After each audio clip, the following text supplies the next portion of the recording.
And welcome back through the hallway. Please don't forget to like, subscribe us on YouTube, Instagram, Twitter, follow, Facebook, all that. But we are back. I'm Tariq Rashad, Rob, Married Man Rob, with a Bachelor in Arts and Science. It's science. Say it again. Say something else. Oh, say something else. Say something else. And switch it up, John, with us. We're gonna get back into it, some more basketball talk. So we're gonna do a little barbershop talk right quick. The season is over, the NBA season is over. We all have our favorites. As you know, I follow favorite players. These guys follow favorite teams. So we're gonna make a pitch for our favorite teams right now. We're gonna talk about their offseason, what they need to do to solidify whatever road it is that they're trying to go down this upcoming year. So got the Lakers up. We got the Lakers with Rob. You got John over here. You know he's home, orange and blue, true Knickerbocker fan. And I'm a Russell Westbrook fan, so I'll be talking about Washington for the short term. And let's get into it, y'all. I want to hear this Knicks fans soliloquy. So when it comes down to it, we all know that last year we need shooting. We needed shooting. And we also needed a playmaker. So if Dame Lillard's on the market, let's go. Let's go get Dame. Let's get him. Bring him to the Garden. Bring him to the Garden. That's number one priority right now. If not Dame, I heard that Darren Fox might be a possible person to bring to the Knicks as well for playmaking. We'll mind him over there as well. I know that we just signed Luca. We signed Luca from Team Argentina. I forget his last name, but he's going to be there as well. I believe that Quickly is going to have a good year. I would love to have Derrick Rose back as well. I think solidifying him for leadership purposes, culture purposes is great. But outside of that, like I said, shooting. So Duncan Robinson has been a person of interest for the Knicks. I think that he will be a good fit for us as well. Just running around screens and opening the floor for whether that be Julius Randle as a primary or if they bring somebody else in to be a primary scorer. But we definitely need a consistent shooting, and it's going to open the game up for RJ as well.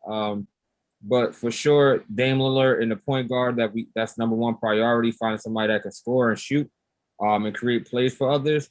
The second thing would be for me to sign D Rose back. And then the last thing would be to get another big to go outside of Mitchell Robinson, whether that is Kevin Love. If they can get him on a buyout, I would love to have him on the Knicks as well, or re-signing Nerlens Noel. So that's my Knicks wish list. That's a wish list. So what's the direction for the Knicks this upcoming season as a Knicks fan? Like, what do you? I know you're shooting for the moon. We all won championships. What's a realistic? And if it's a championship, excuse me for overstepping. But what's the realistic outcome for the Knicks? What do you want to see from the Knicks this year? I just want to see progress from one season to another. I'm not shooting for championships per se, because when we shoot for championships, then we have like 2 or 3 year runs and we don't last for stability. I'm looking for 2 or 3 year championship runs. A 3 year runs, but look at the Knicks when they had Allen Houston and they had Sprewell. That was a 2 to 3 year run. Then you got Melo, and then you got. That was the championship. I'm saying, I'm asking, do you guys shoot for the moon and then end up landing somewhere in like somebody? I'm saying that you build on the progress that you had this season. Mm-hmm. I think that you're shooting for the moon. If shooting for the moon is getting Dame Lillard, then yeah, we shoot for the moon. It's not getting Russell Westbrook though. No, I'm not getting Russell Westbrook. Not getting CP3 either. No, I wouldn't get CP3. That's the question for you. So you believe that Damian Lillard, of the 3 point guards that we just mentioned, the one that hasn't been to a championship, is the piece to bring the Knicks to the second, third round or championship contention or like championship favorite? I think that the Knicks need a number one scorer, and Russell Westbrook nor Chris Paul is the number one scorer. Just keeping it a stack. And Chris Paul is a great leader for sure. I think that he would do well in Tibbs' system, but how far do you go with him? You have a young team, and Chris Paul is the only agent. It's the same situation that's going over there. And what's the name over there with I can't remember the name. Phoenix. Sorry, Jesus. Same situation that's going on with Phoenix. Why would I leave Phoenix to come to the Knicks? You know, I think why would I do that? I mean, there's a personal relationship going on there. That's the reason why. Yeah, him and Worldwide West and Leon Rose is boys. That was his former agent. Yeah, I understand that, but if I'm Chris Paul, I'm trying to get a chip now, and I don't think that right now the Knicks are the team to go to for the best road to get to a championship. So what do you give up to get Damian Lillard? Because we know Damian, as we've heard, Damian Lillard is not necessarily on the market, but he also said that his team is not a championship team roster right now. So a little bit on both sides. What do the Knicks have to lure Damian Lillard? I mean, we have the first round pick of our first round picks. We have Dallas first round pick as well. We also have you can give away if you want to really Mitch Robinson. I know that's going to be an untouchable piece. If RJ is not untouchable for the Knicks, Mitch Robinson is a big piece. I'm asking you as a fan, who's untouchable for Damian Lillard? Julius Randle is probably the only person that's untouchable for Damian Lillard. What the? Everybody else. And I hate to say it because I love RJ Barrett and I think that he's going to be a great talent. But you would give up Julius Randle for Dame Lillard? Are you I'm about to ask you, Rob, as a non-Knicks fan, who's untouchable for the Knicks for Damian Lillard? Man, you can have anybody. Take your pick. I feel the same way. But John, what is it about Julius Randle that you wouldn't give up for Damian because Lillard? you need another star to go with him. And I think that Julius Randle is another star. I don't think that you put – this is my thing. Dame wants to play with another player or team that can excel. And Julius Randle's the guy? I think that Julius Randle could be a good number two. He's an all-star. David Lillard's never played with an all-star before, period, in his career. Aldridge. He's not an all-star. Aldridge is not an all-star? Outside of Aldridge. He had Aldridge for a year, maybe two. Outside of that, he hasn't played with an all-star. So he's looking to play with talent. And I think that the Knicks can bring in talent, especially if you have him, you have Julius Randle. I think players will flock to the Knicks. But if you trade Julius Randle, you just have Dame there. I don't think that it's not as attractive. Yeah, with the Knicks, but you also want to have players that can play and that can win. All right, John, quick synopsis. Way too early prediction. Where do the Knicks finish next year in 30 seconds? I think we finish in 5th or 6th place next year. Make the playoffs and first round out. Depends on who we get. If we can get Dame, I think that we can be 3rd. If we don't get Dame, if we get De'Aaron Fox, I think that we can be 3rd. Remember that. If we don't get another star that can play with Julius Randle, then that's 5th to 6th. Copy. So you're expecting a regression next year. If we don't get a star, I'm expecting a regression, yes. But I'm expecting us to land a star. I'm expecting. Oh yeah. Again, another year of expecting a star. You say again all you want. 5th seed this year again. Y'all won the 4th seed this year? Yes, he did. All right, Rob, what you got for your Lakers, man? Listen, man, in La La Land is championship or bust. That is all I know. We got LeBron James on half an ankle. We got AD for half a season because he's gonna be hurt. We need to pull a low management and swing for the fences. On my wish list, realistically, I think the most realistic players we could get is probably like Alonzo Ball, like a Kyle Lowry, maybe like a DeRozan. You know, maybe like a Bobby Portis to be like that extra. I really shout out to facts. I'm gonna say shout out to Bobby Portis, man. You show you a true NBA player and not gonna punch your teammates all the time. So shout out to Bobby Portis. I'm gonna whoop your ass.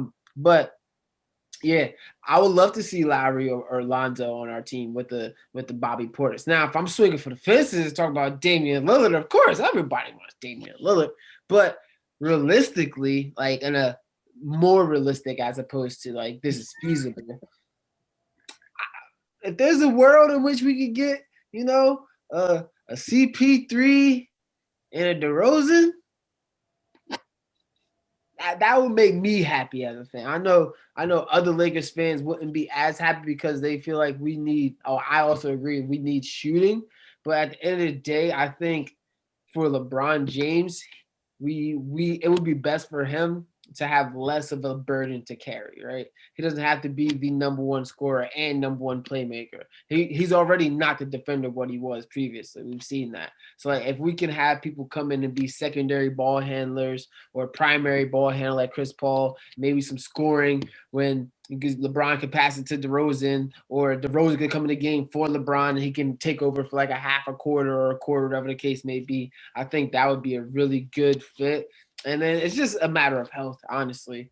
I feel like if you get one other piece with LeBron, we're going to figure out a way to add like a buyout player or whatever the case may be. Kevin Love may get bought out, like John said. He might want to come back and play with LeBron, even though I kind of don't see that happening. But if he wants to win a championship, it's one of the best places to come to. So I think realistically, Chris Paul, DeRozan, Bobby Portis. I'll ask a question, and it's about LeBron. That kind of scares me. Can you guys name any young player that LeBron groomed into being better or even potentially an NBA All-Star? Kyrie. You think he groomed him? I think Kyrie realized how much LeBron had a positive impact on his career when he went to Boston and played with them young cats, and then his whole mood changed about. So let me readjust my question, because I meant on the court. I meant on the court. Does any young player develop well as LeBron's teammate? I think Kyrie would be the answer for that. I also feel like Kyrie was given 20 a game before LeBron got there. So I'm talking about on the. So I hear your Kyrie argument. I'll put that in that. I'll put that in that box, sure. But my argument to that is that Kyrie kind of was already a scorer who couldn't win, which is almost every Cleveland point guard since LeBron left. So what's your point, Ty? Booby Gibson? The point is, Mo Williams? Mo Williams was probably just as good as he was when he got there. Oh, Mo Williams' only All-Star appearance was with LeBron James. Yeah, he's only getting 17 and 7 though. Only 17 and 7 in the NBA that was averaging 100 points. As the number 2 guy, that's the first guy you guys would say when you say who's LeBron's best teammate before in that first 7 to 8 years in Cleveland. Who was LeBron's best teammate? You would say Mo Williams, right? Or maybe Ilgauskas, but Ilgauskas, right? Yeah, Ilgauskas was on his last leg. What's your point, Ty? My point is, it's so hard to put a roster around LeBron James if it's not superstars. Damn.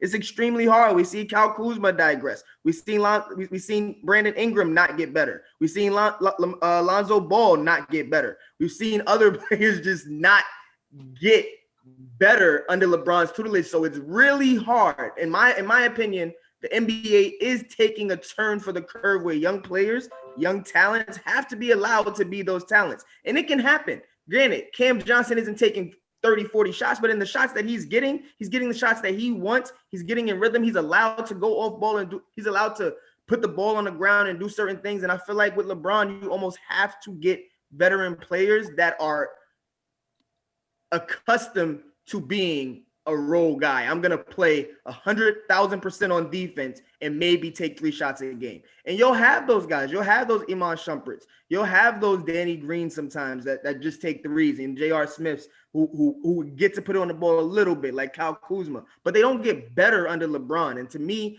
that makes it really hard to build a roster outside of superstars that LeBron is going to respect to do their thing.